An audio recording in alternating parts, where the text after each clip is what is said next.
మీరు మీ అభిమాన shows and serials TV కన్నా ముందు ఈటీవీ విన్ యాప్లో చూడండి.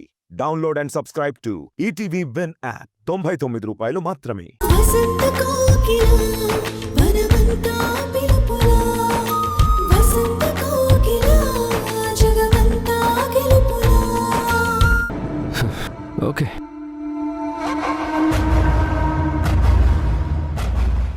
ఇప్పుడు చెప్పు వదినా, ఎవరి మీద నీ అనుమానం? చెప్పు వదినా. ఎవడైనా సరే పోలీస్ ట్రీట్మెంట్ ఇప్పించి అసలు నిజాన్ని వాడి నోటితోనే కక్కిస్తాను. దిట్టకవి గారితో చెప్పింది విక్రమ్కి కూడా చెప్తే సూర్యని హంతకుడన్న విషయం తెలుస్తుంది కదా. అది ఎవరంటే ఎవరు వదినా? ఒకవేళ అది సూర్య కాకపోతే నేను అనుమానపడ్డ విషయం ఆకాష్కి తెలిస్తే వద్దు, అప్పుడే చెప్పకూడదు. చెప్పు వదినా, ఎందుకు ఆగిపోయావు? అంటే ఆ వ్యక్తి గురించి అప్పుడే ఖచ్చితంగా చెప్పలేను. ఏ వదినా, ఎందుకు? నాకు పూర్తి క్లారిటీ రావాలి విక్రమ్, అప్పుడే చెప్పగలను. ఇది సెన్సిటివ్ కేస్ అని నువ్వే అన్నావు కదా, అందుకే తొందరపడకూడదని. సరే వదినా, నువ్వు చెప్పే ఇన్ఫర్మేషన్ కోసం నేను వెయిట్ చేస్తూ ఉంటాను. నీకు క్లారిటీ రావడంలో ఏదైనా హెల్ప్ కావాలంటే కూడా నాకు ధైర్యంగా చెప్పు. వస్తాను వదినా.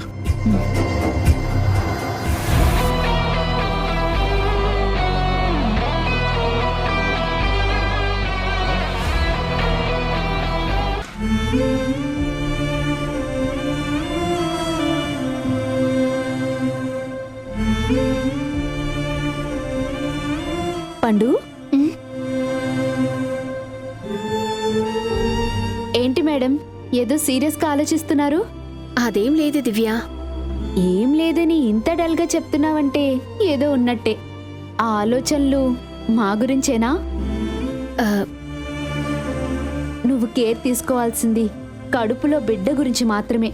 మిగిలిన విషయాలు చూసుకోటానికి నేనున్నాను కదా. అంటే ఏంటి దివ్య, నువ్వు నా గురించి ఆలోచించొచ్చు, కానీ నేను మాత్రం నా స్వార్థమే చూసుకోవాలా?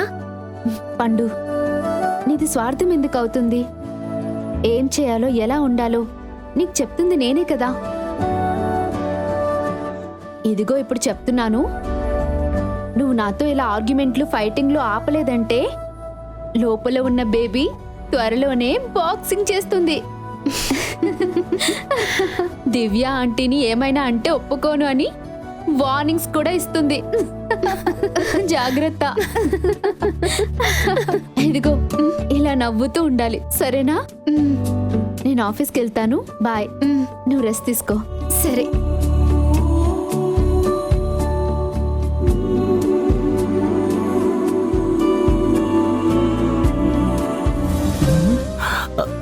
పండు, నిన్న తెచ్చిన ఫ్రూట్స్ ఫ్రిడ్జ్ లో ఉన్నాయి, కావాలంటే జ్యూస్ చేసుకొని తాగు. మీకోసం తెమ్మంటే నన్ను వాడుకోమంటావా? మీరు మేమని ఏం లేదు, ఈ ఇంట్లో అంతా ఒకటే, అందరం ఒకటే. అసలు నువ్వు చేసిన దానికి అసలు నీతో మాట్లాడకూడదు అనుకున్నాను. నేను ఏం చెప్పినా నువ్వు వింటాను అని నాకు మాటిచ్చి దివ్యకి ఎలా సపోర్ట్ చేస్తావు? సైలెంట్ గా ఉంటే నాకు ఇంట్రెస్ట్ ఉందేమోనని, దివ్య అనుకుంటుందేమోనని నేను మాట్లాడక తప్పలేదు. అసలైన కామెడీ ఏంటో తెలుసా? నిన్ను తల్లించేసిన వాడితోనే నీకు పెళ్ళైన తర్వాతే మాకు శోభనం అంటూ దివ్య అల్టిమేటం ఇచ్చింది. ఆ మహాన్ భావుడు ఎవరో కాదు, నేనే అని తెలిస్తే శోభనం కాదు కదా, దివ్య నాకు శవయాత్ర చేస్తుంది.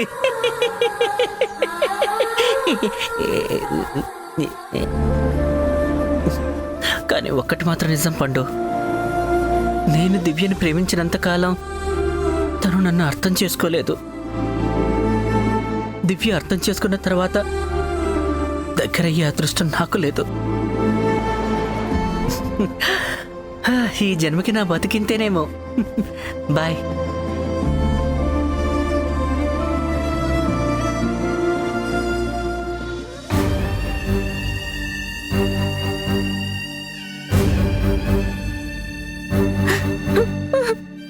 ఏమండి,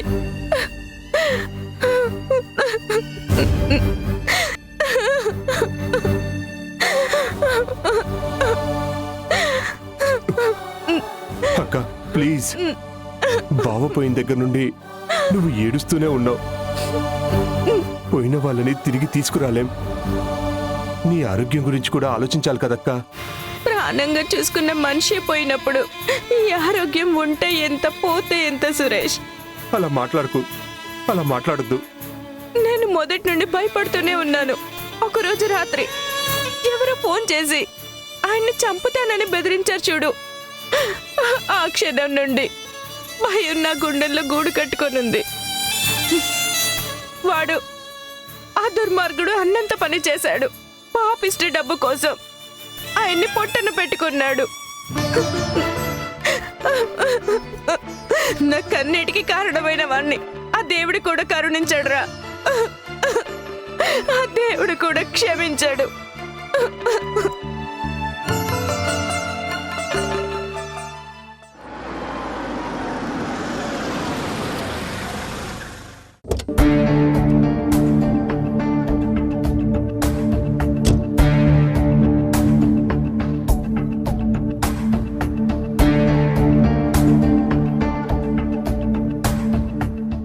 సారీ మేడం, ప్రతాప్ గారి మరణంతో మీరు బాధలో ఉంటారని తెలుసు.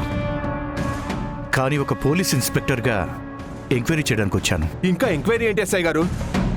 పుట్టెడు దుఃఖంతో మా అక్క బాధపడుతుంటే ఏమడుగుతారు, ఏం తెలుసుకుంటారు? ఇది మా డ్యూటీ, తప్పదు. కూర్చోండి.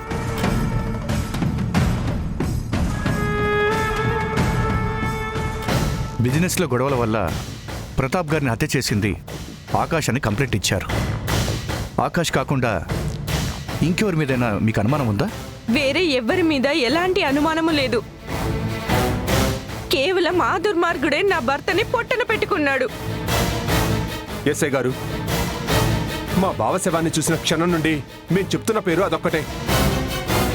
మా బావ చనిపోయిన చోట ఆ ఆకాష్ పర్సు దొరికిందని సాక్ష్యం కూడా ఉంది. అయినా సరే మీరు క్రాస్ క్వశ్చనింగ్ ఎందుకు చేస్తున్నారో నాకు అర్థం కావడం లేదు. పర్సు దొరికినంత మాత్రాన ఆకాషే ఈ మర్డర్ చేశాడని కోర్టులో మనం ప్రూవ్ చేయలేం. ఆకాష్ని ఇరికించడానికి ఎవరైనా పనిచేసి ఉండొచ్చు. ప్రత్యక్ష సాక్షులు కూడా ఎవరూ లేరు. అంటే ఏంటి ఎస్ఐ గారు మీరు చెప్పేది? మనిషిని దూరం చేసుకున్నా మేం చెప్తున్నాం. ఆకాష్ పర్సు అక్కడ దొరికింది. అయినా సరే సాక్ష్యాలు సరిపోవని మీరెలా అంటారు? నా భర్తను చంపిన ఆ రాక్షసుడు ఎట్టి పరిస్థితుల్లోనూ తప్పించుకోవడానికి వీల్లేదు. మీ వల్ల కాకపోతే చెప్పండి, సరి అయిన లారీని పెట్టి నిజమేంటో నేను నిరూపిస్తాను. ఆ విశ్వాసం లేని మనిషికి ఉరిశిక్ష పడేటట్టు చేస్తాను. స్నేహం, కృతజ్ఞత ఏదీ లేకుండా కేవలం డబ్బు కోసం మా బావ ప్రాణాలు బలి తీసుకున్న ఆ నరరూప రాక్షసుడికి ఉరిశిక్ష విధించాల్సిందే. ఎట్టి పరిస్థితుల్లోనూ వాడు తప్పించుకోవడానికి వీల్లేదు. చూడండి, మీ కోపము బాధలో న్యాయం ఉంది. కానీ చట్టాన్ని, ధర్మాన్ని రక్షించాల్సిన వ్యక్తిగా ఒక నిరపరాధికి శిక్ష పడకుండా చూసుకోవాల్సిన బాధ్యత నాకుంది. ఇంకా నిరపరాధి అంటారేంటి ఎస్ఐ గారు? చూస్తుంటే మీరే దగ్గరుండి ఆకాష్ని ఈ కేసు నుంచి తప్పించేలా ఉన్నారు.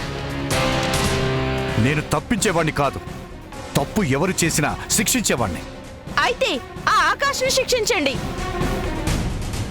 నా ఐదతనాన్ని దూరం చేసిన ఆ పాపిస్టోని ఉరికమ్మానికి వేలాడదీయండి.